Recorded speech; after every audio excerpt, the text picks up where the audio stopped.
Everyone thinks children are sweet as Necco wafers, but I've lived long enough to know the truth.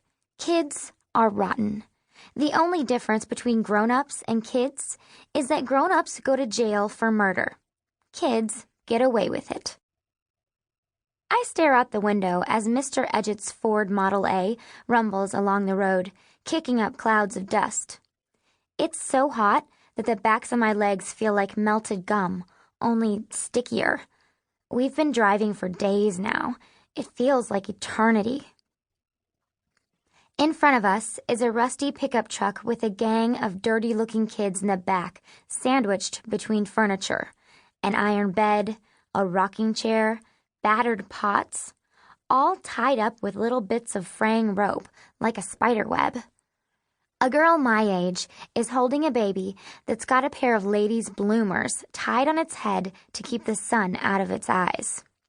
The boy sitting next to her has a gap between his two front teeth. Not that this stops him from blowing spitballs at us through a straw. We've been stuck behind this truck for the last few miles, and our windshield is covered with wadded bits of wet newspaper. A spitball smacks the window, and Mr. Edgett hammers the horn with the palm of his hand. The no-good boy just laughs and sticks out his tongue. There ought to be a law. No wonder this country's going to the dogs, Mr. Edgett grumbles. Mr. Edgett, you can call me Lyle, has a lot of opinions. He says folks in the Dust Bowl wouldn't be having so much trouble if they'd just move near some water.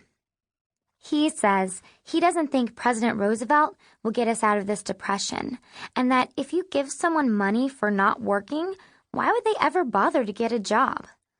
But mostly, Mr. Edgett talks about a new hair serum he's selling that's going to make him rich.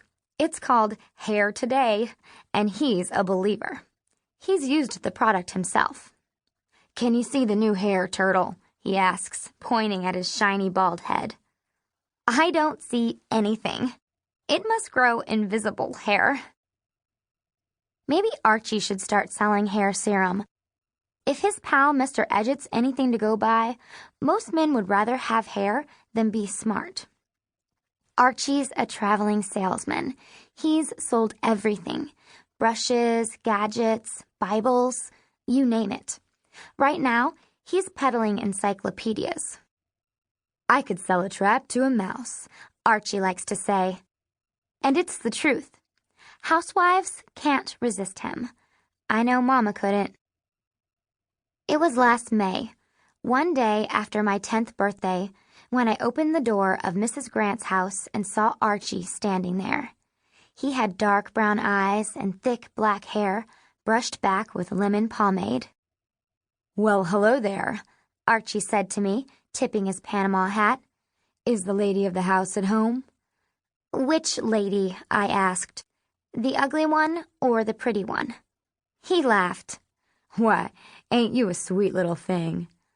"I'm not sweet," I said. "I slugged Ronald Carruthers when he tried to throw my cat in the well, and I'd do it again." Archie roared with laughter. "I'll bet you would.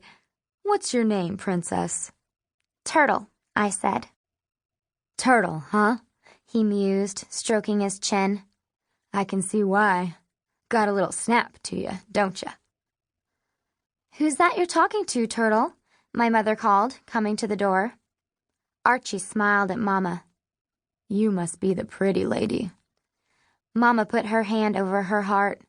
Otherwise, it would have leaped right out of her chest. She fell so hard for Archie, she left a dent in the floor. Mama's always falling in love, and the fellows she picks are like dandelions. One day they're there, bright as sunshine, charming Mama, buying me presents, and the next they're gone, scattered to the wind, leaving weeds everywhere and Mama crying. But Mama says Archie's different, and I'm starting to think she may be right. He keeps his promises, and he hasn't disappeared yet. Even Smokey likes him, which is saying something, considering she bit the last fella Mama dated. Also, he's got big dreams, which is more than I can say for most of them. "Mark my words, Princess," Archie told me. We'll be living on Easy Street someday. That sounds swell to me, but even I know there's going to be a few bumps on the way to Easy Street, and I'm sitting right next to one of them.